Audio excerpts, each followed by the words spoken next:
Estamos en Winston-Salem, esto es en el centro de Carolina del Norte, un estado que tiene un movimiento muy fuerte, muy importante, evangélico latino. Y hemos llegado hasta aquí porque queremos entender a esos votantes que pueden ser determinantes en un estado péndulo en la elección presidencial de noviembre. Mi nombre es Margery Soto, no he votado, ya puedo votar. Amén, qué bueno. Sí, señor, y sí tengo confianza y quiero votar. Fuimos a una comunidad rural en el condado de Forsyth, cerca de la ciudad de Winston-Salem. Nos encontramos con una escena que yo por lo menos no me hubiera esperado. Mi nombre es Milton Collado.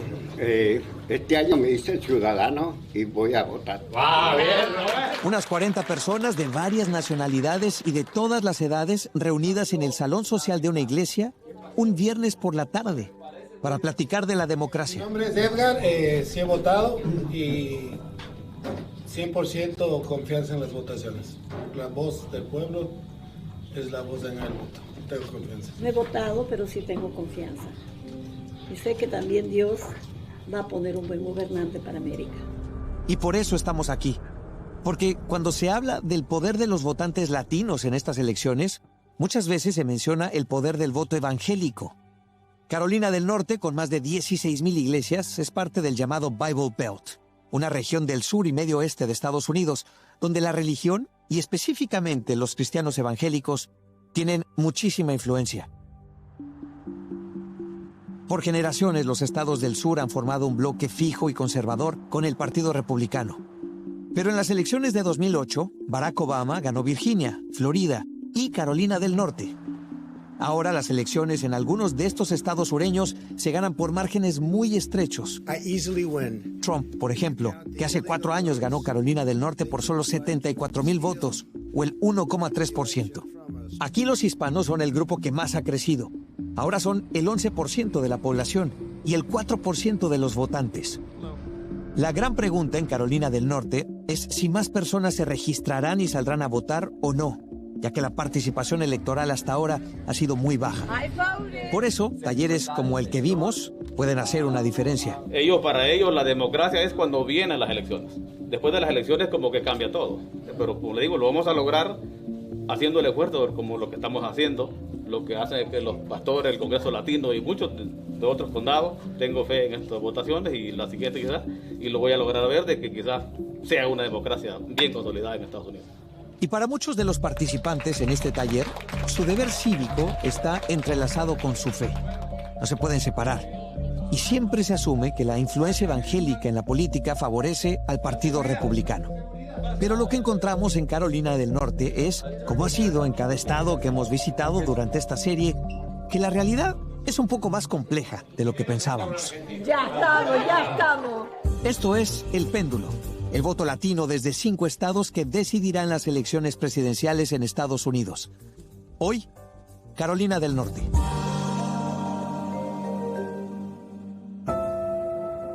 Esta es la Iglesia Sin Fronteras, una iglesia evangélica de Winston-Salem. Como todas las iglesias evangélicas, aquí se enfatiza la salvación a través de Jesucristo. Pero esa creencia de la relación personal con Dios es quizá lo más importante entre los evangélicos.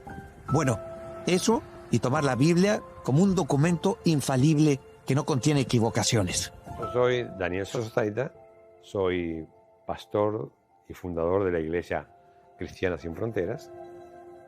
Le tengo que decir que yo pienso en un pastor y pienso en traje, corbata. Vos sabés que en Argentina tenemos mi papá me enseñó una cultura de la amistad, es algo sagrado el amigo.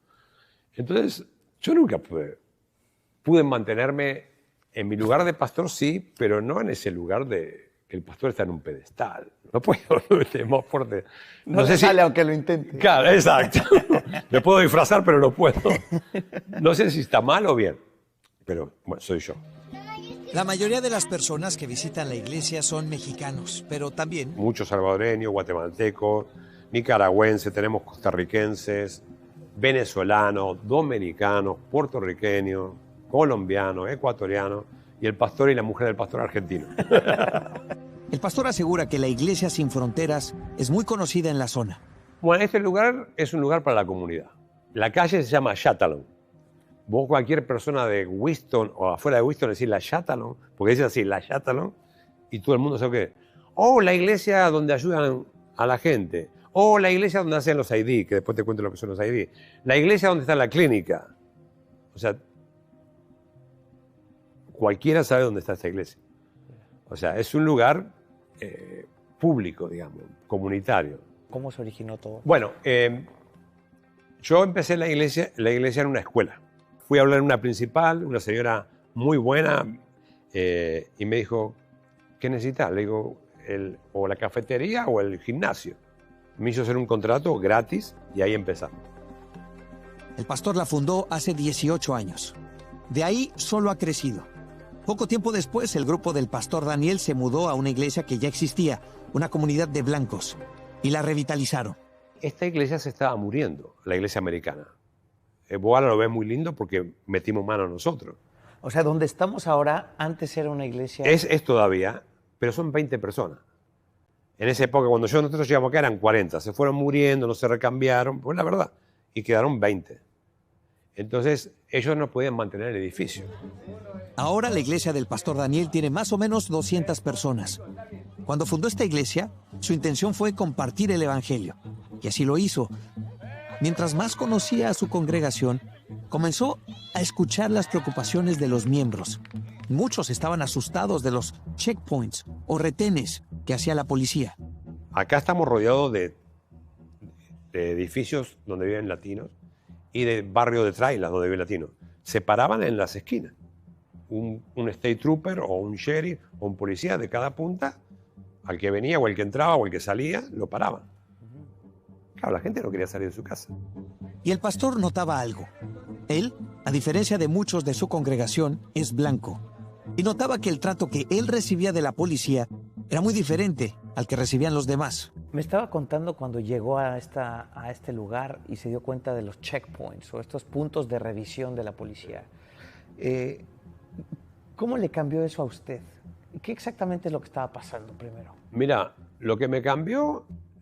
Bueno, vos sos así güero como yo, blanquito, dicen, ¿no? Güero, nos dicen así, güero. Entonces, claro, yo veía que a mí nunca me paraban. Yo estaba sin licencia también. A mi ciudad. Claro, y empecé a ver el racismo. ¿Por qué no me parás a mí? Por mi color de piel. Pero al que viene atrás mío, que es marroncito, no importa dónde sea, sí lo parás. Para el pastor, las paradas eran una forma de discriminación racial. La policía estaba perfilando gente latina durante estos retenes. Y como muchos no tenían documentos, tampoco tenían licencia. Empecé a ver eso. Yo tenía un compañero de trabajo, un miembro de nuestra iglesia, que en 7 meses le hicieron 12 tickets. 12. Ninguno por manejar ebrio, porque no toma. Ninguno por ir a exceso de velocidad. Solo porque lo miraban de color. La iglesia, junto a otras organizaciones comunitarias y ACLU, denunciaron a la policía por perfilar racialmente a personas latinas. A raíz de estos esfuerzos, la policía de Winston-Salem cambió sus políticas de retenes. Y desde entonces, la iglesia también cambió. Se convirtió en una prioridad suya, ¿no? La justicia social. Sí, Julio, porque creo que yo no te puedo hablar de amor o de gracia, de misericordia, si yo sé que vos estás pasando por marginación o por racismo o por discriminación. Entonces, ¿dónde entra el amor y la gracia en ese contexto? Entonces, yo creo que el evangelio es acompañado por justicia social, por equidad y igualdad, que son dos cosas distintas, ¿no? Estas ideas tan grandes, el amor, la misericordia, la igualdad, se ven en los actos locales de la iglesia. Un banco de alimentos, una clínica móvil 2 días a la semana, talleres de salud mental. Formaron parte de una red de organizaciones comunitarias que desarrollan unos carnets de identidad no oficiales llamados Fe Acción IDs, para que personas sin documentos tuvieran alguna manera de identificarse. Si yo voy al hospital y me recetaban una medicina muy fuerte, cuando voy a la farmacia y no tengo un ID válido, no me lo daban. Ya. Oh, pastor, ¿me puede venir a buscar la medicina? Entonces empezamos a hacer gestiones y el hospital fue el primero en aceptarlo.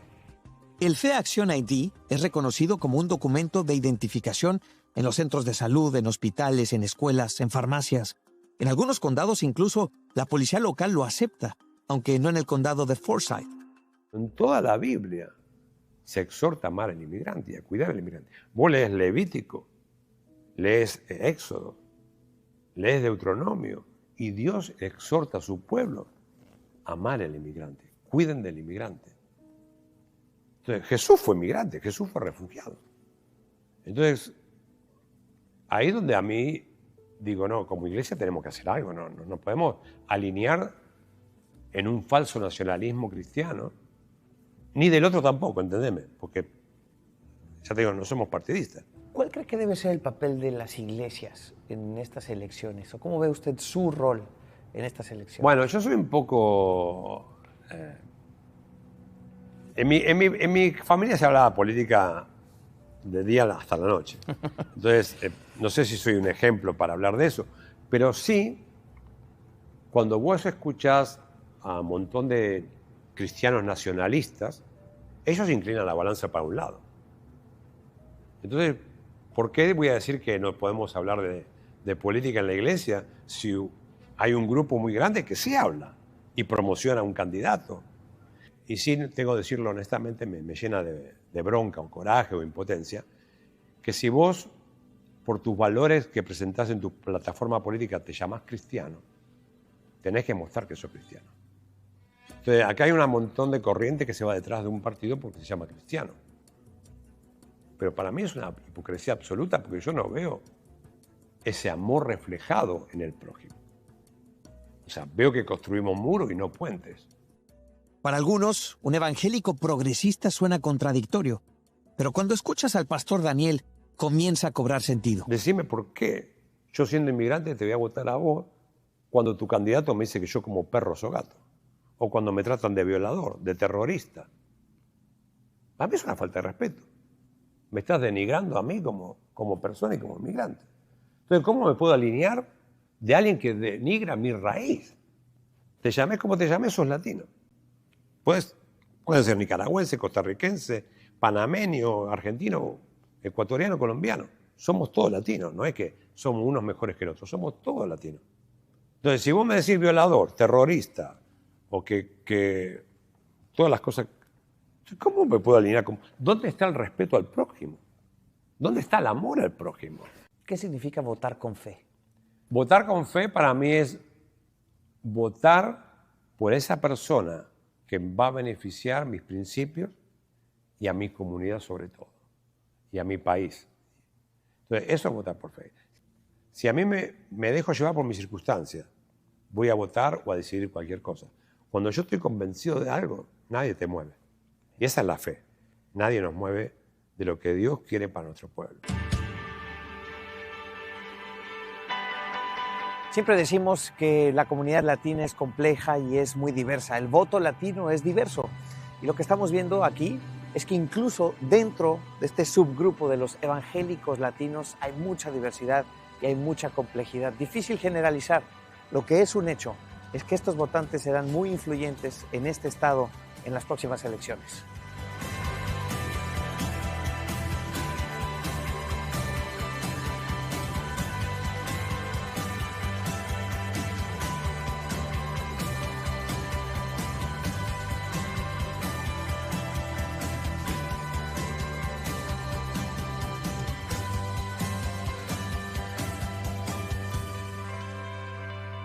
Escucha El Péndulo en iHeartRadio o en tu aplicación de podcast favorita.